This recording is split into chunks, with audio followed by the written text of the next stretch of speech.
Alors, ce n'est pas la première fois que je vous parle effectivement de la question des jeunes et de la santé-sécurité, tout simplement pour vous dire que la manière dont on a abordé cette problématique, ça a été de développer différents projets qui essayaient de toucher certaines dimensions variées qui sont en jeu quand on essaie de comprendre un peu cette question des lésions professionnelles précoces chez les jeunes travailleurs.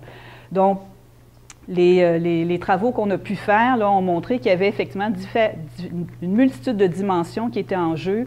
Ça concernait à la fois les enjeux d'éducation, de formation professionnelle, des enjeux liés aux conditions d'emploi, conditions d'accueil, d'intégration, conditions de réalisation du travail, et aussi toute une question autour de la sensibilisation et de l'information. Le projet dont on va parler aujourd'hui au CERF, en fait, s'est intéressé particulièrement aux conditions d'emploi, donc à la manière sous quel statut et comment ces jeunes-là vont rentrer dans le marché du travail. Et on aborde aussi certaines questions autour des conditions de réalisation du travail dans lesquelles ces jeunes se retrouvent en début de parcours professionnel. Il y a des enjeux, il y a une question de l'étude qui va porter sur des questions liées à l'éducation, c'est-à-dire beaucoup plus à la diplomation de ces jeunes-là. Est-ce qu'il y a éventuellement des effets du décrochage scolaire sur l'apparition potentielle de lésions professionnelles précoces chez les jeunes, en sachant très bien que ce n'est pas l'absence de diplôme qui a une influence directe, mais plutôt le fait, est-ce que le fait de ne pas avoir de diplôme fait en sorte que ces jeunes-là vont occuper, l'hypothèse qu'on a des emplois effectivement peut-être moins qualifiés, donc les exposant à des contraintes plus importantes, les rendant plus souvent vulnérables aux lésions professionnelles. Donc, la recherche dont il était question ici est vraiment partie au départ par une question méthodologique, plus qu'une question de recherche, je vous dirais. C'est qu'au démarrage de l'opération jeunesse, en fait, on s'était rendu compte que la problématique de la santé-sécurité des jeunes, chez les jeunes, était souvent documentée soit par des enquêtes de type transversal, soit éventuellement à partir d'analyses de données issues des commissions d'indemnisation des accidents du travail. Ce qui fait en sorte qu'on a à la fois, soit on réfère à des sources de données de population dite homogène, on va regarder dans la population des accidentés comment se caractérisent les jeunes travailleurs accidentés, ou bien on a aussi des enquêtes qui font une photo à un moment donné d'une situation. La question qui se posait, c'était est-ce qu'il y a intérêt à exploiter des données de nature longitudinale pour aborder ou faire avancer les connaissances sur certaines questions relativement aux jeunes et à la santé-sécurité. Et particulièrement, à ce moment-là, on avait beaucoup d'interrogations sur les enjeux de précarité. C'est-à-dire, comme ce sont des jeunes, et vous le savez, on rentre sur le marché du travail souvent avec des boulots de transition. Ce sont des jeunes qui sont dans ces emplois sur de courtes périodes. Ils vont effectivement changer d'emploi régulièrement. On sait que dans les statistiques qu'on a du recensement, par exemple, ce sont des travailleurs qui occupent souvent des emplois dits atypiques, donc avec des contrats déterminés, des contrats de durée courte, sont sur appel, occasionnels. Alors, comment on pouvait éventuellement tenter d'explorer la part de cette précarité dans l'apparition précoce des lésions professionnelles? D'où l'intérêt de se dire, dans des enquêtes longitudinales où on peut, par exemple, suivre sur une période de temps les transitions d'emploi, est-ce qu'on est capable d'aller sortir des informations qui nous permettrait de juger de la part de l'impact de la mobilité d'emploi sur l'apparition de lésions professionnelles précoces dans le parcours. Donc, on se dit, bien, dans le fond, avant peut-être de lancer nous-mêmes des enquêtes longitudinales, peut-on voir qu'est-ce qu'on est capable de tirer d'enquêtes déjà existantes? Donc, c'est Jean-François qui nous avait donc orientés vers la possibilité d'exploiter des données tirées de l'enquête longitudinale canadienne de l'EDTR. C'est une enquête sur la dynamique du travail et du revenu. Je vous expliquerai un petit peu plus rapidement là, la mécanique de cette enquête. Et évidemment, on avait donc défini trois grands groupes de questions de recherche qui ont orienté l'analyse des données. Une question qui concernait davantage, effectivement, l'impact du décrochage scolaire sur l'apparition précoce des lésions professionnelles. On avait une question autour de la mobilité d'emploi. Est-ce que cette mobilité d'emploi peut être associée à un risque plus élevé de lésions professionnelles précoces dans le parcours d'emploi?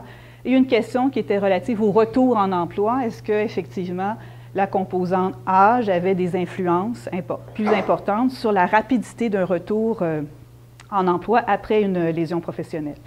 Donc, vous avez grosso modo les grandes catégories de variables qui étaient abordées dans l'enquête en question. À partir de certaines informations, on a pu finalement construire 3 variables en combinant les réponses à différentes questions. Donc, une variable mobilité d'emploi, parce que dans l'enquête longitudinale, on avait des informations sur les dates du début d'un emploi, la date de fin d'un emploi. Donc, on était capable de reconstituer un indice de mobilité d'emploi sur la période d'observation. On a été capable de construire aussi une variable dite accident de travail, parce que dans l'enquête, lorsque les répondants répondent « déclarent une fin d'emploi », il y a une question qui leur demande d'expliquer quelle est la raison de cette fin d'emploi. Et dans une des réponses qu'on y trouve, c'est une réponse qui concerne « j'ai eu un accident de travail ». Donc, on a été capable de recomposer cet indice-là. Par contre, je vous donne une note en bas. Dans la façon dont on était capable de reconstituer cette variable, en fait, on combinait cette réponse-là avec le fait qu'il déclarait avoir reçu une indemnité pour lésions professionnelles, ce qui fait en sorte que les données qu'on a pu exploiter concernent uniquement les lésions professionnelles ayant dont les victimes ont été indemnisées, ce qui fait en sorte que toutes les lésions professionnelles qui ne se rapportaient pas à l'indemnisation, on n'a pas pu les traiter là, dans cette étude-là. Et de la même façon, le retour en emploi, bien là, vous voyez, c'est le même truc. On a une fin d'emploi liée à un accident, puis on avait des questions qui nous permettraient de découvrir que là, c'était un retour d'emploi après une absence suite à une lésion professionnelle. Donc, on s'est intéressé à regarder un peu comment certaines caractéristiques individuelles des répondants âgés de 16 à 24 ans avaient une influence sur l'apparition donc de lésions professionnelles, d'un accident de travail en début de parcours et certaines composantes là, liées aux caractéristiques de l'emploi et du marché du travail. Donc, comment ça fonctionne un peu cette enquête-là? C'est une enquête qui est en cours depuis 1993. Il y a en fait des panels de 15 000 ménages canadiens qui sont ciblés et qui vont être en fait enquêtés pendant une période d'observation de 6 ans. Il va y avoir un appel téléphonique qui va être fait pour qu'ils répondent à un certain nombre de questions en début d'année, en fin d'année, et on croise ces informations-là avec leur déclaration d'impôt, donc leur déclaration de revenus également. Donc, nous, on a traité les données qui dataient de 1993 jusqu'à 2003 pour cette recherche-là. Et ça nous a permis d'analyser 114 000 épisodes d'emploi. Alors, ce qu'on a utilisé comme méthodologie, c'est des analyses de transition, donc des Event History Analysis, ce qui permet, ce sont des analyses de type, évidemment, statistique, qui nous permettent finalement de quantifier le risque, en termes statistiques, de quitter un état d'origine. Donc, je suis travailleur, quel risque j'ai d'arrêter de travailler à cause d'un accident de travail? Donc, ces modèles-là, finalement, nous permettent de calculer des modèles où on fait rentrer des caractéristiques individuelles, des modèles où on fait rentrer des caractéristiques liées à l'emploi, ou un modèle qui combine effectivement ces deux grands groupes de variables. Ça. Donc, un élément, par contre, qu'on a trouvé intéressant et qui a surpris beaucoup de monde au tout début de l'analyse de ces données, je vous rappelle donc qu'on a des ménages, donc des individus partageant une même adresse qui sont interrogés et observés pendant une durée de 6 ans.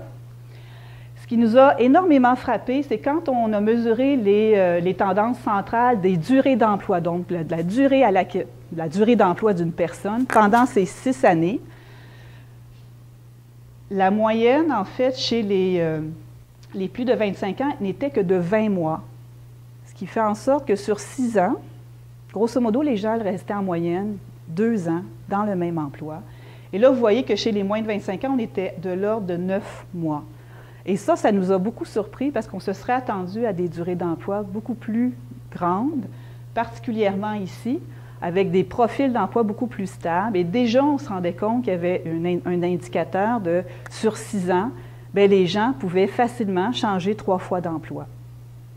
Ce qui nous a, en tout cas, quand même surpris, surtout pour les 25 ans et plus. Alors, ce qui ressort effectivement des résultats, grosso modo, il y a on voit tout de suite, en fait, que le fait d'acquérir un diplôme d'études post-secondaire va diminuer de façon significative le risque d'apparition de lésions professionnelles dans le parcours d'emploi. Ça, c'est moins une surprise. Ce qui nous a paru plus intéressant, c'est effectivement quand on a calculé un peu l'impact de notre indice de mobilité d'emploi sur l'augmentation du risque potentiel d'apparition de lésions précoces dans le parcours, c'est que dès finalement, on pouvait observer vraiment une relation quasi linéaire entre l'augmentation de cette mobilité d'emploi et le risque de lésions professionnelles chez les 25 ans et plus. C'est en fait une tendance qu'on n'a pas mesurée de la même façon chez les plus âgés, où là, on voyait vraiment que c'est notre indice plus élevé qui semblait effectivement placer les gens plus à risque.